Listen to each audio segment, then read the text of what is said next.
एक बात अपनी जिंदगी में उतार कर रखिएगा, कभी कभी अगर जिंदगी में कहीं अटकलियों में पड़ रहे हो,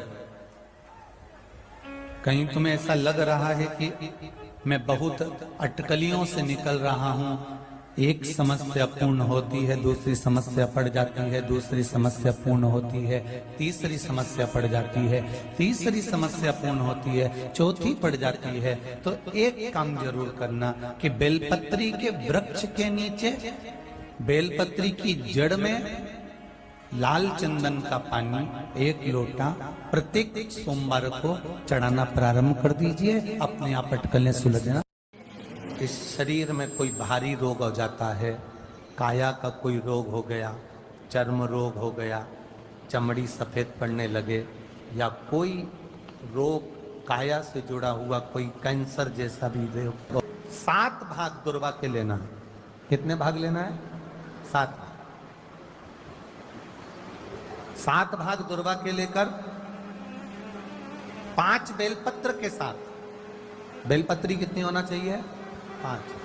7 भाग दुर्वा के लेना है, 5 बेलपत्र लेना है, और लकुलेश महादेव का नाम लेकर शंकर भगवान पर प्रदोष या सोमवार की अष्टमी या शिवरात्रि के दिन भगवान देवाधिदेव महादेव के शिवलिंग के ऊपर अपने हृदय की कामना कर कर भगवान शिव को समर्पित कर। कितने पुष्प देना चाहिए? रिझाने के लिए भगवान को, अब यहां से आवाज आई थी, 4 पुष्प भगवान को समर्पित करना चाहिए। कितने पुष्प? 4। बचपन, जवानी, अधेड़ी और बुढ़ापा, 4 अवस्था संवारने के लिए भगवान को 4 पुष्प दिए जाते हैं। पुष्प देते समय जिस दिन तुम भगवान को पुष्प दे रहे हो उस दिन हमें कुछ भी नहीं कहना, हमारी तरफ से ये पुष्प भगवान से कहे। पुष्प भगवान से क्या कहता है कि भगवान मुझ में जैसी सुगंध है वैसी इसके जीवन में सुगंध देना। पुष्प कहता है भगवान जैसी मुझ में ताजगी है इसके जीवन में वैसी ताजगी देना। पुष्प कहता है भगवान जैसे मेरी पत्तियों में रस है इसके जीवन में खुशियों का रस भर देना। ये पुष्प कहता है भगवान से। हमें नहीं करना भगवान से, भगवान को पुष्प दे दिया तो भगवान समझ गया। मंत्र का जाप कर रहा जिसमें 33 कोटि देवता देवियां जिसके अंदर विराजमान, एक बार महामृत्युंजय मंत्र को मुख से बोल लेना, मतलब 33 कोटि देवी देवता को एक बार में याद कर लेना, इतना महामृत्युंजय मंत्र का प्रभाव है। एक बार अगर मुख से महामृत्युंजय मंत्र बोला तो 33 कोटि देवी देवताओं का स्मरण हो गया आपका।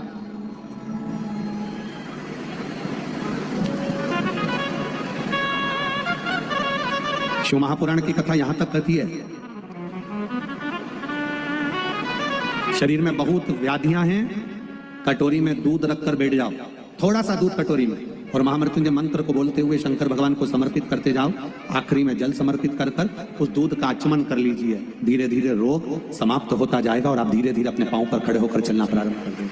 अटक रहा है, कोई काम नहीं हो रहा, बहुत परेशान हो गए, बहुत थक गए, उस काम के लिए सबके हाथ भी जोड़ लिए, सबके पास होकर आ गए, पर वो काम बढ़ ही नहीं रहा, तो निवेदन करते हैं घी के दिए में काली तिल डालकर सोमवार के दिन शंकर जी के मंदिर के सामने तुमरुका जी का नाम लेकर दिया लगाकर, जिस काम को तुमने दुनिया के आगे कहकर देख लिया, कर देख लिया, नहीं हुआ, उस कार्य को एक बार दिया लगाकर निवेदन कर कर फिर जाकर देखना, काम आगे बढ़कर ही रहेगा, छूटेगा नहीं, अग्रणी।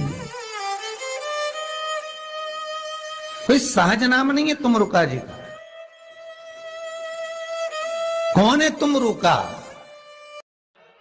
गौ माता के दूध से बने हुए, दही के निर्माण से बने हुए घी को कटोरी में ले दो। ये जो बाजार का घी होता है ये नहीं हो, गौ माता के दूध से निर्मित घी को कटोरी में लेकर जो शंकर भगवान के शिवलिंग पर जाकर ओम का स्मरण कर देता है, उसके हृदय को शांति की अनुभूति होती, कितना भी डिप्रेशन चल रहा हो वो समाप्त होता। केवल ओम बना देने पर उस घी को अपने मस्तक पर लगाकर अपनी शिखा चोटी के भाग पर उसको लगा लेने पर धीरजता आती, शांति आती है, डिप्रेशन की गोली नहीं खाना पड़ती, डिप्रेशन समाप्त हो जाता है, वो मन उसका आनंदित होने लगता है।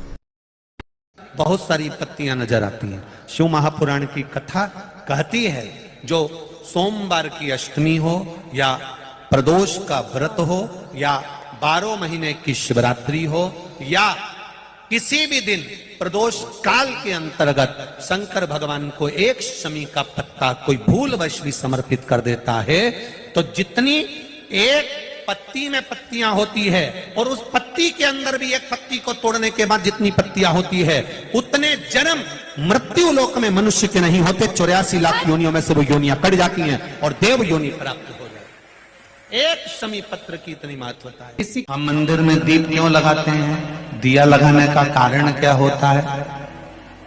दिया लगाने का केवल एक कारण होता है, हम भगवान के मंदिर में प्रकाश करने के लिए दिया नहीं लगाते, हम भगवान के मंदिर में उजाला करने के लिए दिया नहीं लगाते। शिव महापुराण, पद्म पुराण और हमारा शास्त्र वर्णन करता है कि हम जब भगवान के मंदिर में दिया लगाते हैं, दीप प्रज्वलित करते हैं, तो दिया परमात्मा के लिए नहीं लगाते। जब हम दीप प्रज्वलित करते हैं तो जैसे ही मंदिर में प्रकाश होता है वैसे ही हमारी जिंदगी में चारों तरफ प्रकाश होना प्रारंभ हो जाता है। शंकर जी के मंदिर में जब जल चढ़ाने के लिए जाओ तो जल को कटोरी में या बर्तन में झेल कर लेकर बाहर आओ। मंदिर में जहाँ शिवलिंग है, जहाँ जलाधारी है, वहीं की वहीं पानी झेल लिया, वहीं की वहीं पी लिया, हाथ झूठा कर लिया, मुख झूठा कर लिया और भगवान का भजन कर रहे हैं तो भगवान उसको स्वीकार नहीं करता। हम हमेशा कहते आए, हमने कभी कहा कि वहीं की वहीं पानी झेलो और पियो? कभी बोला?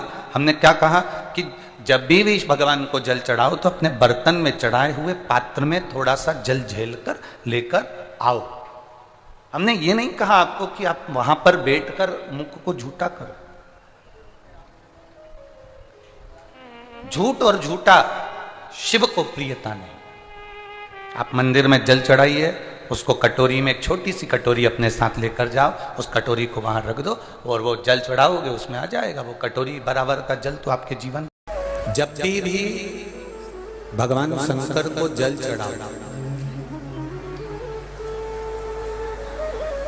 जल चढ़ाते समय ये शिवलिंग, ये पीठिका पार्वती जी का हस्त कमल, ये शिवलिंग शंकर भगवान, ये जलाधारी, राइट में गणेश, लेफ्ट में कार्तिक, बीच में अशोक सुंदरी। ऊपर से जो जल गिर रहा है एक एक बूंद कर कर शिव जी की 5 लड़कियां जया, विषहरा, शामली बारी, दौतली, देव, ये जो शिवलिंग रखा है ये गोल पीठिका जो है ये पार्वती जी का हस्त कमल।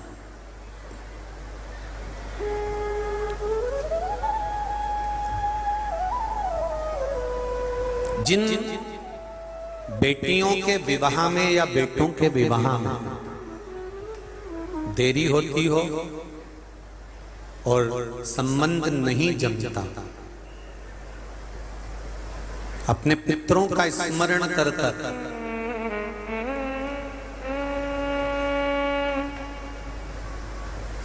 सोमवार के सोमवार शिवलिंग पे जल चढ़ाने से पहले पीठिका पर 7 बार जल घुमाने के बाद शिवलिंग पर अगर चढ़ाया जाए तो उस बेटा बेटी का संबंध 3-4 महीने में बाबा की कृपा से जम ही जाता है।